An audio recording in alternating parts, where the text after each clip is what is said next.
Hello my dear friends, welcome to my YouTube channel IA study points. आज हम 10th के syllabus को decode करेंगे कि एग्जामिनर किस चैप्टर से कहां से लॉन्ग आंसर पूछता है, कहां से शॉर्ट पूछता है और कहां से एमसीक्यूज पूछता है। तो मैं आपको कोशिश यही होगी कि आपका कम से कम टाइम में ज्यादा से ज्यादा बेनिफिट दिया जाए। सो आइए मेरे साथ आज हम इसके बारे में डिस्कस करते हैं। जो हमारा ये टॉपिक है 25 मार्क्स का, आपको पता है सिलेबस हिस्ट्री से आता है। फर्स्ट चैप्टर है rise of nationalism in Europe. ये हमारे सिलेबस में 6 मार्क्स का है माय डियर। इसमें से एग्जामिनर 5 मार्क्स का लॉन्ग आंसर हर बार पूछता है, 1 मार्क्स का एमसीक्यूज आता है। 1 मार्क्स का क्या पूछता है बेटा? एमसीक्यूज पूछता है और 5 मार्क्स का लॉन्ग आंसर हर बार ये एग्जामिनर पूछता है। सेकंड चैप्टर आता है हमारा नेशनलिज्म इन इंडिया। इसमें एग्जामिनर 3 मार्क्स का शॉर्ट आंसर टाइप क्वेश्चन पूछता है और 2 मार्क्स के यहां से क्या आते हैं? एमसीक्यूज आते हैं माय डियर।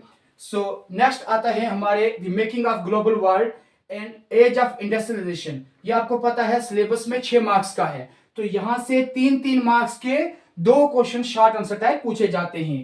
3-3 मार्क्स के 2 आंसर पूछे जाएंगे, क्वेश्चन पूछे जाएंगे, तो वहां से आपको 6 मार्क्स यहां से कवर हो जाएंगे। आप चाहे ये चैप्टर पढ़ें चाहे ये पढ़ें, आपको लाने हैं कितने मार्क्स? 6 मार्क्स। तो आप एक चैप्टर को भी अगर आराम से डील कर पाएंगे, चाहे इस चैप्टर को डील करें चाहे इस चैप्टर को डील करें, आपको यहां से 6 के 6 मार्क्स आपके डन हो जाएंगे। लेकिन चैप्टर का आपको एक ही डील करना है, 2 को भी कर सकते हैं लेकिन फायदा कुछ नहीं है, आपका टाइम वेस्ट होगा। नेक्स्ट आता है प्रिंट कल्चर। इसको बच्चे बहुत पढ़ते हैं, क्वेश्चन याद करते हैं, लेकिन एग्जामिनर ने कभी यहां से क्वेश्चन पूछा ही नहीं। यहां से क्या आता है? पैसेज आता है। क्या आता है? पैसेज आता है माय डियर। एग्जामिनर यहां से हर बार जेके बोर्ड से क्या पूछते हैं? पैसेज आता है। तो यहां पे अपना टाइम क्वेश्चन पे मत वेस्ट कीजिए, आई होप। और लास्ट जो है हिस्ट्री का post independence era, Jammu and Kashmir path of modernization. इसमें एग्जामिनर क्या डील करता है माय डियर? यहां से 3 मार्क्स के ज्यादातर एमसीक्यूज ही पूछे जाते हैं। एमसीक्यूज यहां से एग्जामिनर क्या पूछता है? एमसीक्यूज। रेयर चांस है कई बार एक बार एमसीक्यू या शॉर्ट आंसर टाइप क्वेश्चन पूछ ले, लेकिन मैक्सिमम जो एग्जामिनर है वो 3 मार्क्स के क्या पूछता है? एमसीक्यूज पूछता है। तो इस तरह से हम इसको जब डिकोड करेंगे तो हमारे लिए बहुत आसानी हो जाएगी। जैसे कि लॉन्ग आंसर यहां से एक ही आएगा, तो पूरी हिस्ट्री को जो है ज्यादातर ज्यादा 5 मार्क्स का चैप्टर क्वेश्चन आएगा, तो 5 मार्क्स की जो क्वेश्चन है उसको अच्छी तरह यहां से आपने डील करना है। ये 3 मार्क्स का एक आएगा और यहां से भी 3-3 मार्क्स के 2 ही आएंगे, तो यहां से एमसीक्यूज आएगा।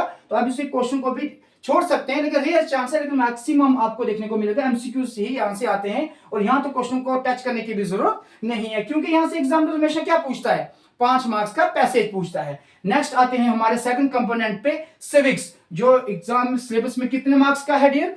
20 मार्क्स का है। इसमें जो फर्स्ट चैप्टर है पावर शेयरिंग, इससे हर बार एक 5 मार्क्स का एग्जामिनर क्वेश्चन पूछता है। और दूसरा आता है फेडरलिज्म। इसमें 2 मार्क्स का हमेशा एग्जामिनर क्या पूछता है? मैथ पूछता है। क्या पूछता है बेटा?